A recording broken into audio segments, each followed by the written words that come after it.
Aduh, saya udah mendapatkan sesuatu yang sangat luar biasa. Jadi menghibur diri, memotivasi diri itu yang penting. Istri saya bilang, apa motivasi orang bisa, masa nggak bisa motivasi diri? Oh ya, I have to do it.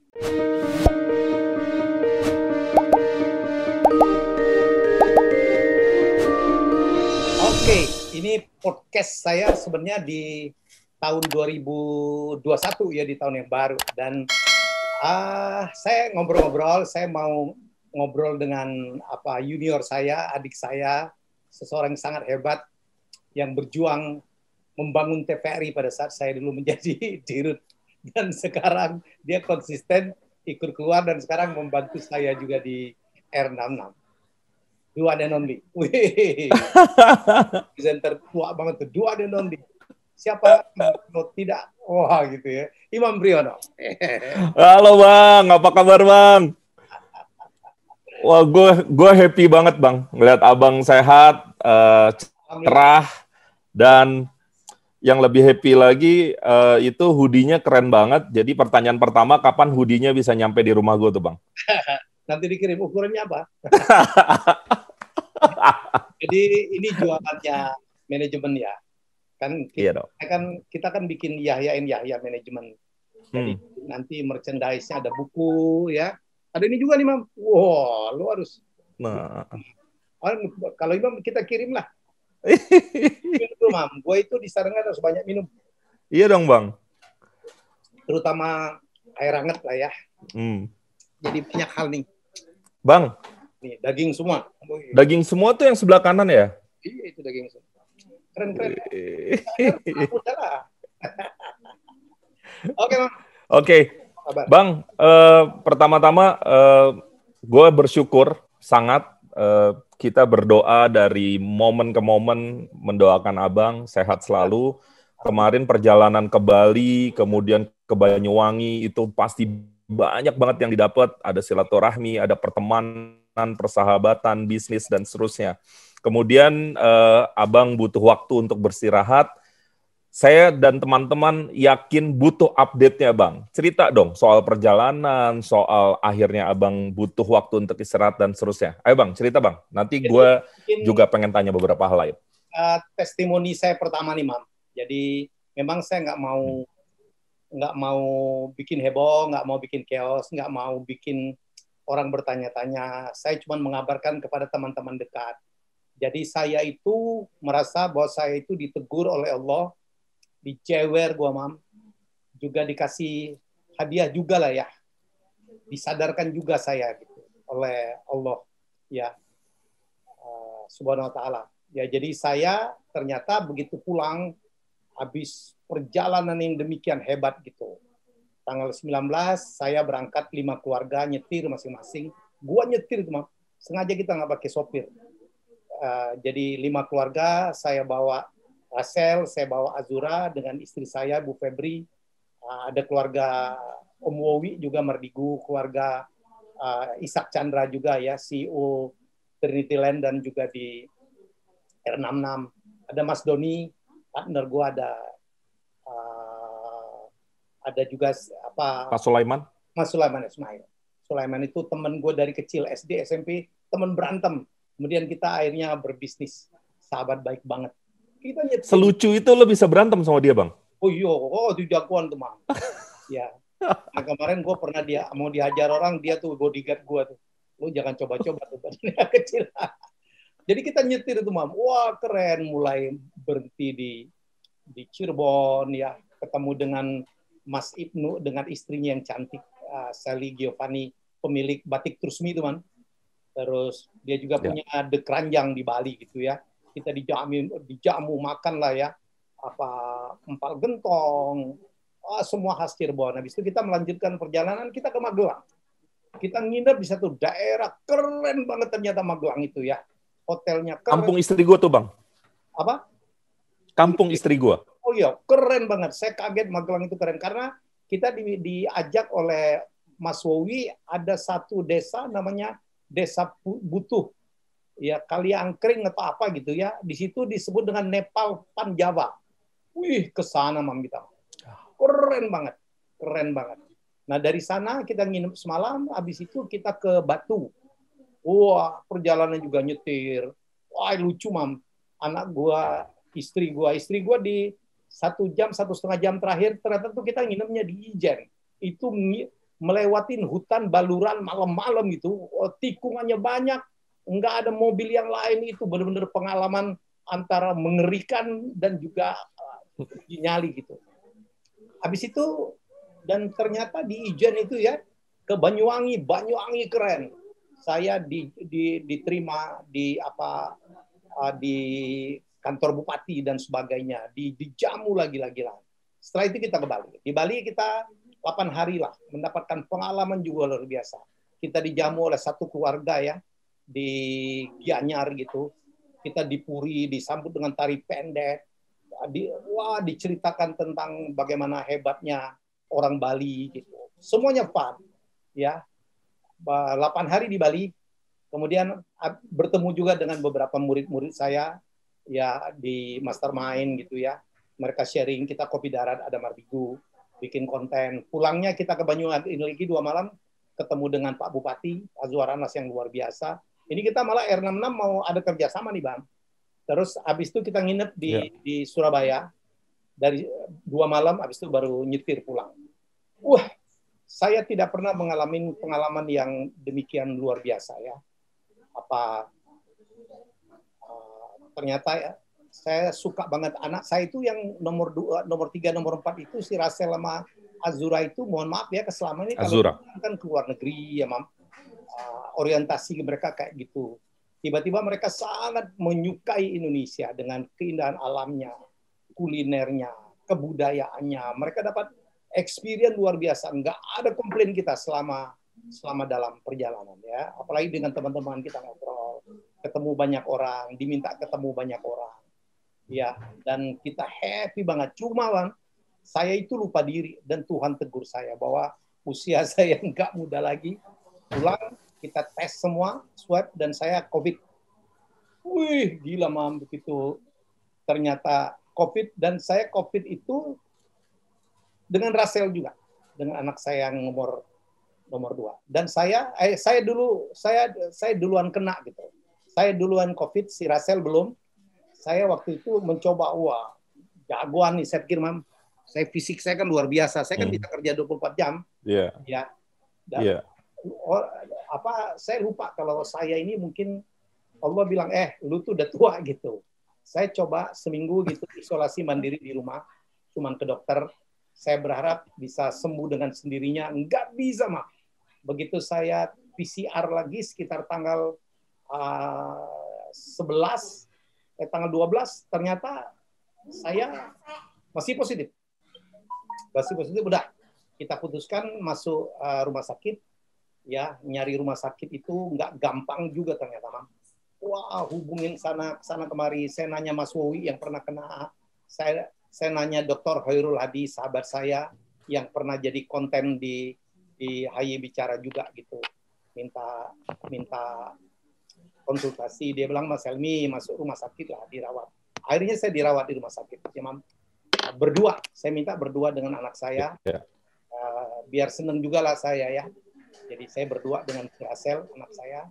Ya udah. Tapi nggak ada gejala apa-apa, Mam. Saya itu cuma panas doang. Badannya aja panas, yang lainnya semua normal. Kan kalau COVID itu yang harus dicek itu adalah satu adalah suhu, nomor 2 adalah SPO itu apa ya? Kadar oksigen di dalam saturasi nafas. Ya, kadar oksigen dalam darah. Jadi itu saya oke lah, masih oke. Jadi saya itu cuman di hari pertama, hari kedua itu tanggal 12, 13 itu pernah 38, Man. 38 derajat, 37 derajat, turun, naik gitu ya, up and down gitu. Habis itu saya udah mulai recover. Begitu tanggal 12, dicek lagi dan saya masih ternyata dinyatakan positif.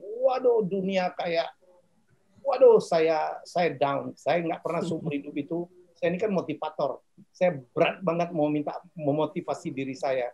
Teman-teman bilang, yang penting itu semangat, makan enak gitu ya. Kemudian jangan terlalu banyak mikir. Saya mencoba nggak mikir apapun. Semua pekerjaan waktu itu saya tolak-tolakin, banyak job ya, webinar, apa offline gitu. Kita sepakat adalah ditolak-tolak semua. Saya mencoba relax. Tapi hari itu tanggal 12 saya down-nya luar biasa. Saya sampai bilang, saya minta pel tidur deh. Gitu. Istri saya terus menghibur gitu ya. Dan sulitnya kalau kita diisolasi COVID itu kan nggak bisa dikunjungin, mah. Saya sangat beruntung, saya bisa dengan anak saya, Rasel. Saya saling menguatkan, kita ngobrol, kita bercanda-bercanda, foto-foto. Saya menghibur diri saya sendiri. Jadi, alhamdulillah, Mam, tanggal berapa kemarin? Tanggal 17 ya. 17, saya udah yakin banget kalau badan saya udah bagus banget. CT saya, Mam, bayangin CT, karena ada ukuran CT itu, yang itu kadar bahwa kita itu CT value. CT ya namanya. Ya, CT itu waktu saya tanggal 12 itu berapa ya? 11 saya. Wow. 11 atau 13. Kecil banget, Bang. Waduh, gila, Mam. Padahal waktu saya kena pertama kali kan masih 20-an gitu. Tapi karena saya sok-sokan bisa gua lawan nih dengan multivitamin, dengan apa, herbal, semua gue minum. Teman-teman tuh ngirim semua. Ada yang ngirim herbal, ada yang ngirim rea, ada yang, waduh, Daniel Surya ngirim, Ishak Chandra ngirim, si Sally terus nih ngirim. Wow, semua saya ini. Tapi kan nggak terkontrol karena kita di rumah, ya. Tapi alhamdulillah, Man, waktu tanggal 12 itu saya dicoba udah 29 kalau nggak salah. Udah 29 CT saya, ya. Dan kemarin sekitar tanggal 21-an ya, saya udah dibolehkan pulang. Ya, dokter udah yakin banget kondisi badan saya bagus banget. Saya fresh banget. Ide saya banyak banget, banyak sekali yang gue pikirin, ide-ide konsep baru gitu ya, yang nanti mungkin akan bisa kita jalankan gitu. Dan saya keluar tanggal 21 dan saya di rumah ya, PCR-nya pagi ya, dan kita nggak tahu, saya juga udah nggak peduli, ya udahlah, saya yakin banget saya udah negatif. Alhamdulillah. Jadi anak saya juga negatif. Jadi kita tahu, saya kemarin kan nanya-nanya apa hasilnya, saya relax saja, saya ada di rumah. Apapun yang terjadi, saya pikir di tubuh saya udah terjadi sesuatu yang sangat luar biasa. Jadi alhamdulillah, Mam, saya terima tanggal 22 kemarin, 22 Januari, dan hasilnya negatif. Ya sudah. Jadi itu yang bisa saya sampaikan. Saya percaya Imam juga kan istrinya sempat kena juga ya, Mam ya. Jadi memang saya pun kena, Bang. Pernah kena juga ya? Wah, sama-sama penyintas kita ya.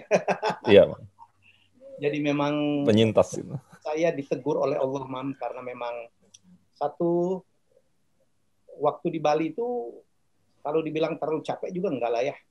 Karena happy banget. Overjoy, terlalu happy saya. Mungkin kelemahan saya terlalu banyak ketemu orang. Orang banyak, bukan saya ketemu orang. Orang kan berebut mau nemuin saya gitu. Ya itu pun saya banyak sekali saya tolak-tolak. Apalagi istri saya dia bilang nggak boleh lagi terima job ya. Dan saya cukup duit.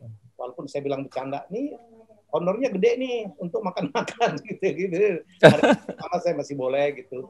Jadi, nah yang kelemahan saya itu satu. Kelemahan saya satu. Saya itu malas banget pakai masker. Ya, malas banget pakai masker. Bukan malas, nggak betah saya. Jadi biasanya berapa 1 jam, habis itu saya turunin hidung dikit, saya bernapas, baru saya tutup lagi. Ya kalau nggak ada orang jauh gitu, saya buka gitu. Jadi itu pengalaman benar. Jadi kita nggak boleh main-main. Dan kelemahan saya juga, banyak orang datang ke saya minta foto, celakanya kadang-kadang saya nggak bisa nolak. Mereka bisa begitu minta foto, Pak, boleh nggak maskernya diturunin?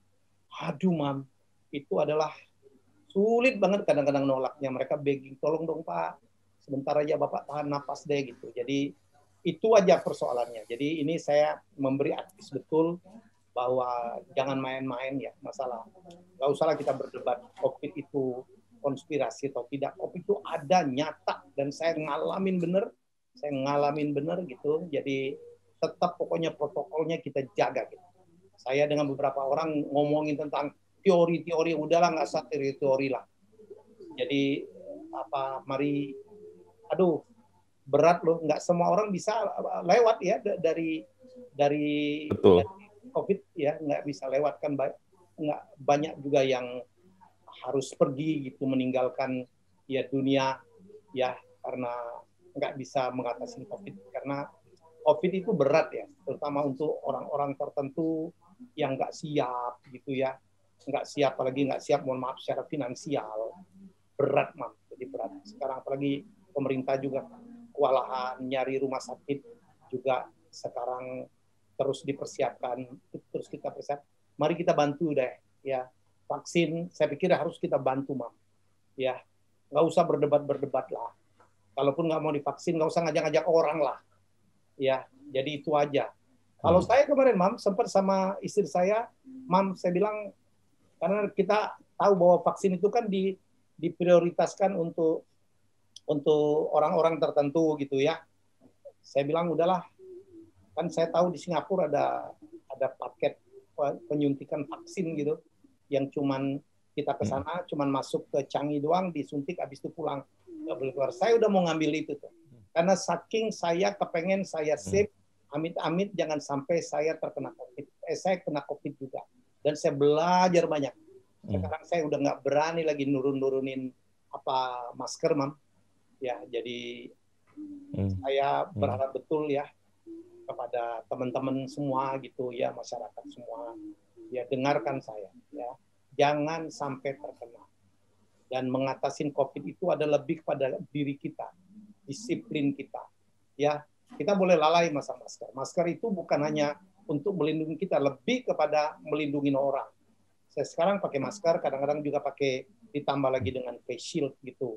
Jadi betul-betul ya mencuci tangan dan distancing, jadi menjaga jarak ya. Jadi hindarin dulu lah kerumunan.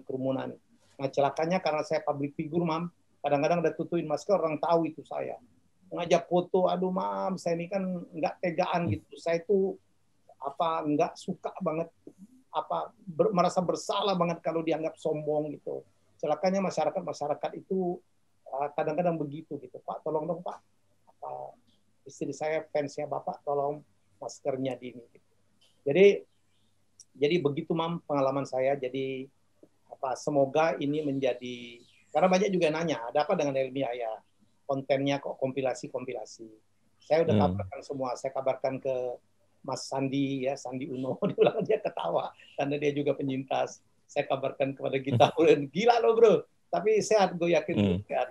Ya semua teman-teman saya, Daniel Surya, ya sahabat-sahabat saya, Pak Paulus Kapal Api, yang kita lagi mau bikin campaign nih Mam, bagaimana ternyata biji kopi itu ekstraknya bisa untuk menaikkan imunitas dengan Pak Paulus. Ya saya ngilang seminggu, dia bilang, waduh Mas Helmi kemana nih? Pak, aku kena COVID. Waduh, enggak minum Pak. Gitu. Jadi, dan saya konsultasi terus dengan Dr. Hadi. Ya, alhamdulillah saya nggak sampai pakai plasma konvalesen itu ya. Walaupun Dr. Hadi dan juga Mas Wowi pakai itu, ya sempat ada yang bantu. Tapi saya komit Mam untuk memimpin gerakan atau masuk ke dalam gerakan untuk menghimbau kepada penyintas COVID agar mau menjadi donor. Sebenarnya banyak yang mau Mam, cuman nggak tahu bagaimana caranya. Jadi ini diperlukan campaign, diperlukan sosialisasi, barangkali itu yang bisa kita lakukan. Imam juga bisa membantu bagaimana ya kita donorkan plasma darah kita ya, para penyintas ini untuk menyelamatkan nasib banyak orang. Saya tahu ada, kalau nggak salah udah 780 ribuan orang yang ya sembuh atau penyintas COVID. Ya saya pikir kalau 10-20% aja mau mendonorkan plasma darahnya, saya pikir ini akan menjadi sesuatu yang sangat bermanfaat untuk menyelamatkan banyak orang. Jadi begitu Mas. Oke. Oke, Bang Helmy, saya ingin menyimpulkan ya, Bang Helmy hari ini menyampaikan secara terbuka pernah menjadi penyintas COVID-19. Pada saat Bang Helmy dinyatakan positif, memang tidak membuka secara luas, tetapi membuka secara terbatas. Ya. Semua anggota keluarga yang ikut dalam perjalanan dites, semua teman-teman dan keluarga yang ikut semua dites, orang-orang yang berinteraksi selama beraktivitas di Bali maupun di Jawa, semua dites, dan memang yang negatif adalah Pak Helmy dan juga Ichan aja, begitu ya, putri kedua dari Pak Helmy. Jadi itu adalah pilihan memang untuk menyampaikan itu secara terbatas, tetapi sekarang Pak Helmy bercerita kepada kita semua, sharing hal-hal yang dirasa penting untuk diketahui. Bang, gue mau nanya sedikit, Bang. Ya. Apa yang paling membuat Abang frustasi di saat COVID-19? Gue juga punya feeling yang sama. Ada rasa frustasi yang sama. Kalau Bang Helmy relatif cepat, Bang. Gue 1,5 bulan, Bang. Baru gue recover dan akhirnya negatif. Bang Helmy ini orang yang aktivitasnya sehari bisa 5-8 aktivitas sebelum COVID. Betul. Semasa di Jawa dan di Bali, perjalanan juga demikian. Saya melihat Bang Helmy cukup padat gitu. Yang membuat frustasi itu karena ingin kepengen segera sembuh, atau karena ada suasana pengen buru-buru kerja lagi, atau apa, Bang? Mungkin ini hal yang bisa di-sharing juga gitu. Bagaimana kita berdamai dengan perasaan dan pikiran kita. Ya, gabungan dari itulah, Mam, ya. Gabungan dari itulah. Jadi, saya ingat betul pada tanggal yang saya bilang sekian belas itu, waktu saya di PCR kedua kalinya. Ya, saya jadi lupa tuh tanggal berapa tuh ya. 17 tadi. 17 ya. Saya pikir, wah, saya kayaknya pasti negatif nih, pasti negatif. Karena secara tubuh tuh nggak ada apa-apa, Mam. Saya nggak mengalami sesak napas. Saya tidak nafsu makan juga oke, walaupun nggak bisa banyak nih, Mam. Yeah. Saya ngambil, pokoknya teman-teman ngirim tuh, terutama Pak Leman, dia ngirimin pindang, dia ngirimin lakso, dia kirimin wah, makanan Palembang di mana? Lur, apalagi lur? Pokoknya jadi pada ngirim-ngirim semua. Jadi omisak ini sop kambing, kaki kambing dodong gitu dia kirim gitu. Karena dokternya bilang Pak Helmy makan aja. Ya, jadi bebas saja. Walaupun saya punya gula nih, Mam, yang memberatkan itu saya kan diabetes ya.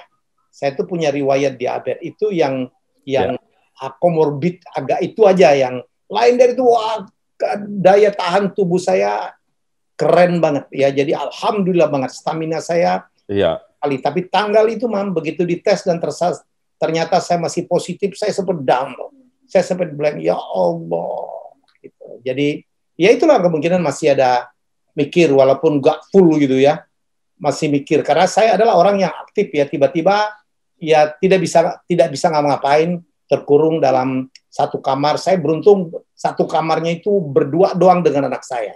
Saya inget tuh cerita Dr. Hoirul Hadi, dokter nih, Mam, yang udah ditolong. Dia waktu dirawat itu di kamar yang 3-4 orang gitu, ya tahu-tahu ada yang meninggal gitu.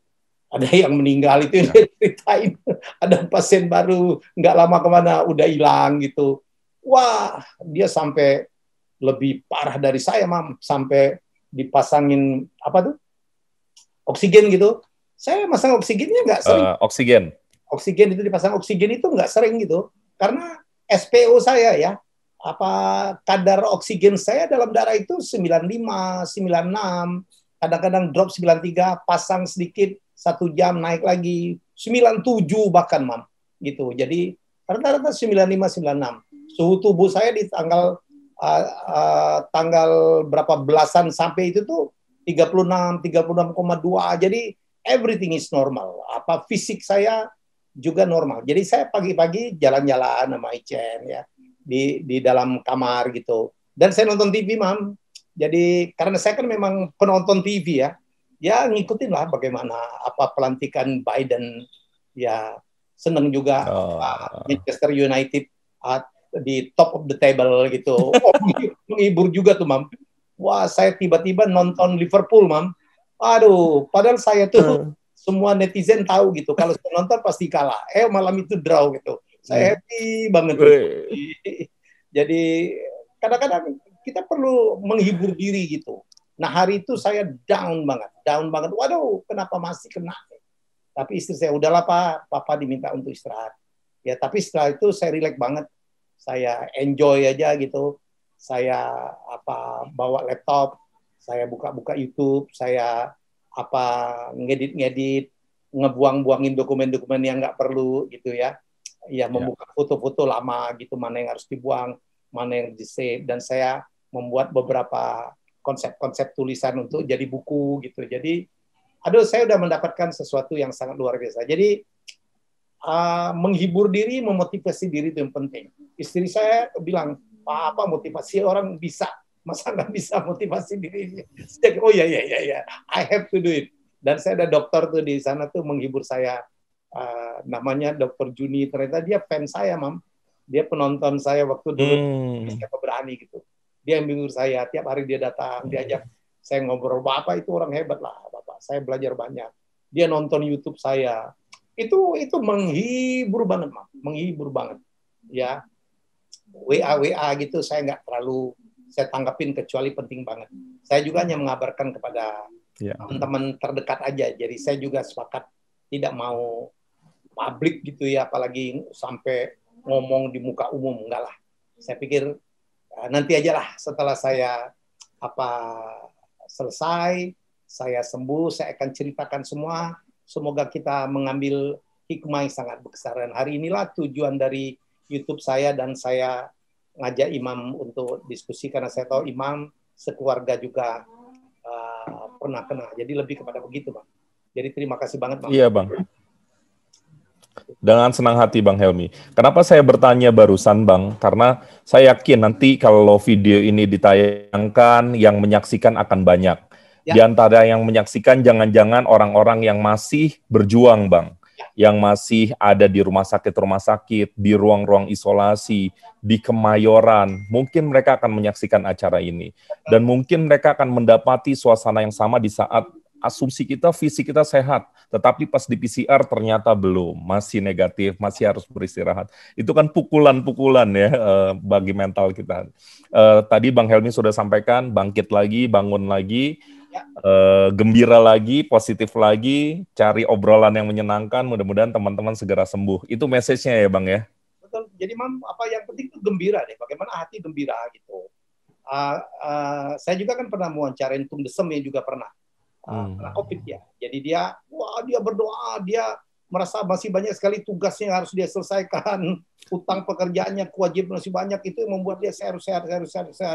Menurut saya mereka jauh lebih menderita dari saya ya. Mas Wowi juga gitu. Jadi Dr. Hoirul Hadi, sahabat saya juga begitu. Dokter, Mam, itu sehari kalau naik sepeda bisa 70 kilo gitu. Fisiknya keren banget, kena, Mam. Wah, itu down-nya luar biasa tuh. Betul. Sampai harus pakai plasma darah ya gitu. Jadi saya itu beruntung banget, physically saya nggak kenal, nggak ada orang nanya gimana Pak, apa yang dirasakan, nggak ada gitu. Cuman waktu tanggal-tanggal itu saya down, tapi habis itu saya bangkit, saya menghibur diri gitu ya. Saya mencari berita yang membuat saya happy. Saya nonton di YouTube, nonton konser. Saya kan pemuja Celine Dion. Saya pernah nonton Celine Dion waktu di Las Vegas gitu, dan saya pikir kalau mau penyanyi yang paling top menurut saya adalah Celine Dion gitu, suara yang luar biasa. Setuju. Saya ulang-ulang dia nyanyi My Heart Will Go On. Aduh, saya ulang gitu. Terus saya nonton Guns N' Roses. Karena saya itu pemuja Guns N' Roses. Saya 3 kali nonton Guns N' Roses dulu, laporan waktu saya tahun 92 di Miami. Wah, Sweet Child of Mine, saya nyanyi-nyanyi gitu ya. Jadi saya nonton Scorpion, ya saya nonton Once, saya nonton Dewa gitu. Saya akan ada proyek dengan Ahmad Dhani nih, barangkali kita akan bikin proyek Dewa gitu. Saya pelajarin. Jadi yang begitu-begitu tuh Mam, yang membuat saya menghibur diri, ada laptop. Jadi saya pikir kita harus gembira, harus makan enak gitu ya. Jangan terlalu banyak mikir, pekerjaan dibuang-buang aja dulu. Walaupun saya justru mikirin, saya akan banyak sekali nih ide-ide baru gitu. Saya banyak proyek-proyek baru. Saya nelpon Apni, mungkin saya akan bikin semacam perjalanan hidup saya waktu dari saya sejak kecil gitu di kampung. Saya akan bikin karena semacam jadi mini series 6 episode gitu. Saya lagi ngomongin itu. Jadi banyak sekali rencana-rencana yang justru yang membuat saya harus lewat ini nih supaya saya bisa melaksanakan atau mencapai cita-cita saya. Jadi banyak sekali. Jadi saya berharap sisa hidup saya bisa banyak bermanfaat. Saya akan aktif memotivasi orang untuk menjadi pendonor ya bagi para penyintas gitu. Jadi dan berbagai program-program yang lain. Jadi begitu, Mam. Terima kasih. Bang, satu lagi, Bang. Buat teman-teman kita yang menyaksikan di saat mereka lagi sakit, apa pesan Abang buat mereka yang menyaksikan dan mereka sekarang masih berjuang? Ya, satu harus bergembira hati, jangan terbanyak mikir, berserah diri kepada Don't give up ya, Bang. Ya, berserah diri kepada Allah bahwa semua bisa diatasin. Jadi banyak sekali masalah psikologi gitu ya. Jadi virus ini harus kita lawan. Ya memang ya itu tadi dengan multivitamin dan sebagainya dan kita hidup sehat ya. Yang belum kena saya berharap betul gitu ya. Tolong jangan remehkan masalah protokol. Ya kalau bisa vaksin lah. Ya jangan banyak berdebat. Kalau nggak mau vaksin ya terserah. Jangan ngajak-ngajak orang, jangan bikin hoax gitu. Jadi jadilah orang yang punya manfaat bagi orang lain. Jadi bangsa ini Indonesia harus kita tolong, harus kita bantu, bukan dipersulit. Ya, saya dapat kabar juga ternyata Jenderal Doni Monardo juga terkena gitu ya. Jadi orang yang berjuang luar biasa. Ya, saya mendengar juga beberapa teman artis juga kena. Ya, memang ya begitulah apa yang terjadi. Tapi saya pikir kita harus hidup punya tujuan gitu. Hidup itu harus punya motif gitu. Untuk saya sudah komit hidup saya. Sebelum kena COVID pun, umur saya 57, ya setelah saya tidak lagi mengabdi sebagai pejabat negara, saya tetap akan mengabdi untuk rakyat, untuk publik yang membutuhkan, minimal melalui YouTube saya, melalui seminar-seminar saya, melalui buku-buku saya. Jadi setidaknya itulah yang bagi saya sangat saya syukurin. Banyak sekali orang WA saya ketemu dan menyatakan, Pak, saya mendapatkan motivasi, inspirasi dari YouTube Bapak, terima kasih banyak. Saya banyak sekali dikirim hadiah, ada yang ngirimin baju, Mam. Ada yang ngirimin meja, Mam. Ada yang mau bikinin desain interior podcast gitu. Jadi orang-orang yang merasa banyak dapat inspirasi dari saya. Ngirim makanan, ngirimin apa gitu. Ya mereka kirimin saya gitu karena mereka rasa terima kasih ya. Termasuk dokter-dokter yang ada di rumah sakit. Mereka sebagian adalah fans saya yang hidup bersama saya gitu. Hidup, bayangkan mereka SD, SMP udah nonton saya, siapa berani. Dan mereka mendapatkan inspirasi. Ya, jadi saya beruntung, saya bersyukur Allah memberikan kesempatan saya untuk bermanfaat. Jadi itu, Mam. Jadi terima kasih. Oke. Terima kasih, Bang. Terakhir dari gue, Bang. Gue dan keluarga happy banget. Seneng banget ngeliat Bang Helmy sehat lagi. Gue yakin gue hanya satu di antara yang banyak yang mendoakan Bang Helmy, dan kita berdoa Abang senantiasa sehat, balik lagi, it's time to give it back. Pekerjaan Abang belum selesai, banyak hal-hal baik yang bisa dikerjakan, di antaranya tentu di R66, yang sekarang sudah memberikan kontribusi-kontribusi, dan saya yakin ke depan ini akan menjadi lembaga yang besar di tangan Bang Helmy. Dan tentu ada proyek-proyek lain yang tidak kalah besarnya, mudah-mudahan bisa dinahkodai, dan yang paling penting dan selalu gue berharap, jaga kesehatan, Bang. Jaga kesehatan. Thank you, Bang, udah ngundang gue di salah satu podcast terhebat gue rasa di Indonesia, Haye Bicara. Alhamdulillah. Terima kasih, Mam. Thank you, Bang. Ya, tetap jaga kesehatan. Ya, terima kasih udah nemenin saya ngobrol. Jadi viewers, itu podcast saya. Ya, semoga ini menjadi satu kabar baik, satu nasihat yang baik, satu inspirasi yang baik. Tetap jaga kesehatan, ingat protokol COVID-19. Ya, bye-bye.